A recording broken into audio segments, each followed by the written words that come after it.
Olá pessoal, aqui é Rodrigo Eberhardt e eu vou falar sobre biologia. Que legal, que maravilha!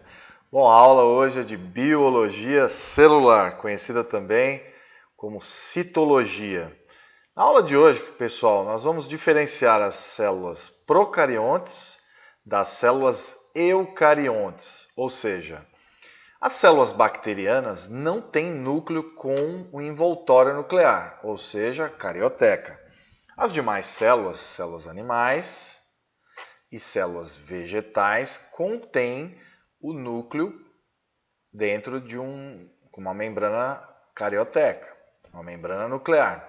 Então o núcleo ele é envolto por uma membrana e essa membrana tem poros para a passagem do RNA mensageiro de substâncias de biomoléculas, sais e água, tá? A cariolinfa. Então você tem uma diferenciação entre células eucariontes e células procariontes das bactérias. Animais, incluindo os protozoários, fungos e animais, são células eucariontes, e também os vegetais, incluindo os cloroplastos e mitocôndrias dentro da célula. O que a gente vai ver agora é como que a gente pode analisar isso de uma maneira bem simplificada.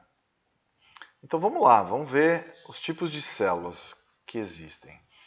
O Leeuwenhoek foi um vidraceiro holandês e um grande visualizador de bactérias. Em 1683, por exemplo, ele criou esse mecanismo de lentes, que é hoje conhecido como microscópio, e conseguiu identificar diversos tipos de bactérias, dando origem à microscopia moderna e à microbiologia também dentro desse contexto. Claro que a microbiologia surge com o Pasteur, mas também com colaboração do Leeuwenhoek, antes que já conseguia enxergar os micróbios, né? Bom, aqui é uma célula bacteriana bem simplificada para facilitar a visualização de todos.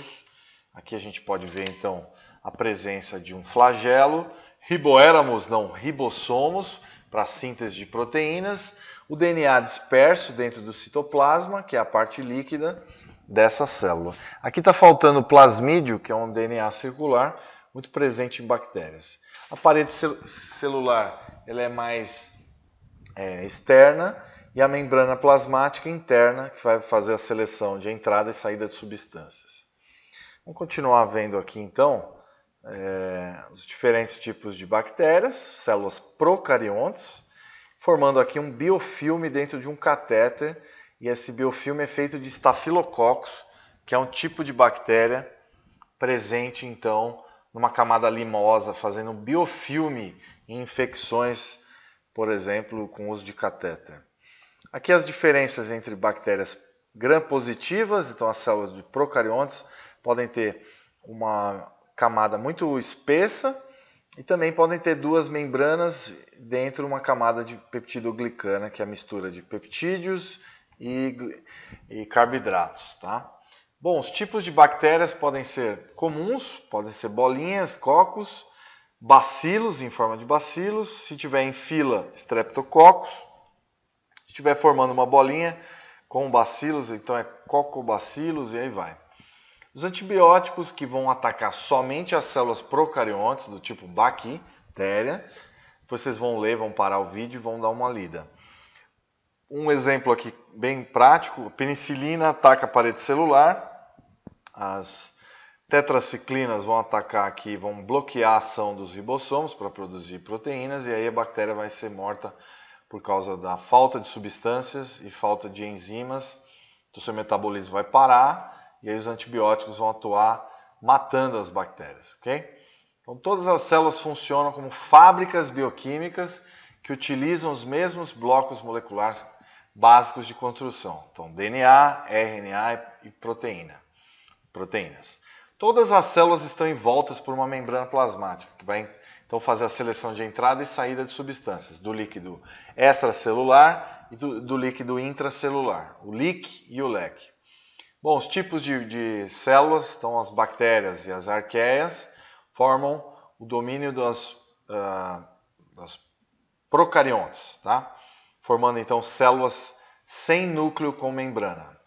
Tem núcleo, mas não tem membrana. Então tem DNA disperso, mas não tem membrana no núcleo. Os eucariontes, quem são? Protistas, fungos, animais e vegetais, têm membrana no núcleo e organelas das mais variadas, retículo endoplasmático rugoso, liso, mitocôndrias, lisossomos, peroxissomos, centrosomos, centríolos e outras organelas importantes, como o citoesqueleto. Então, a presença de uma célula mais complexa. Aqui, só para vocês saberem, os genes são muito parecidos. Mesmo um ser humano, uma arqueobactéria, uma bactéria, eles têm muito em comum, mostrando similaridade de genes até hoje, o que mostra a ancestralidade comum de todos os seres vivos em relação às bactérias. Então, as bactérias foram os primeiros seres vivos da Terra que deram origem aos demais. Aqui, então, o grande objetivo da aula de hoje é desvendar uma célula eucarionte, uma célula animal que possui núcleo com membrana, tá? O envelope nuclear, então, é a membrana dupla que vai envolver esse núcleo. O nucleolo tem a função de armazenamento de ribossomos, tá? A cromatina, que é um material que consiste no DNA, pode estar na forma de eucromatina ou heterocromatina, se estiver inativo. Se estiver ativo, o DNA é chamado de eucromatina. Existe a presença de alguns protozoários de flagelos e no espermatozoide também. O centrossomo vai formar então uma rede de tubinhos que vão formar o fuso de divisão celular no momento da divisão mitose e meiose. O citoesqueleto então vai fazer parte de uma rede de fibras proteicas que vão ajudar na movimentação de substâncias, de vesículas, de organelas e de substâncias dentro de todo o citoplasma, que é o conteúdo celular. Existem então os microfilamentos, que vão ficar próximos da membrana plasmática, os filamentos intermediários, que vão fazer a parte estrutural da célula, e os microtúbulos, que vão ajudar na divisão celular. Beleza? As microvilosidades são especializações da membrana, muito presentes nas células enterócitas do intestino. Os peroxissomos vão quebrar a água oxigenada, liberando água e oxigênio, normalmente, para a destruição de micro-organismos anaeróbios. Mitocôndria e toxinas. As mitocôndrias são usinas de energia das células, vão produzir ATP. Os lisossomos vão digerir organelas velhas e também fazer a digestão de membranas que envolvem os dedos, por exemplo, dedo da mão, do pé. Também vão fazer autólise, no caso do girino, que vai perder a cauda para a formação dos sapos. Tá? Os lisossomos são lixeiros das células, muito importantes. Tá? O aparelho de Golgi, ou complexo de Golgi, vai fazer armazenamento de substâncias, o empacotamento e glicolização de proteínas, que vem do retículo endoplasmático rugoso, que tem síntese de proteínas próximas a ele. Então ele é o porto da célula, vai exportar as substâncias, vai fazer a secreção de substâncias.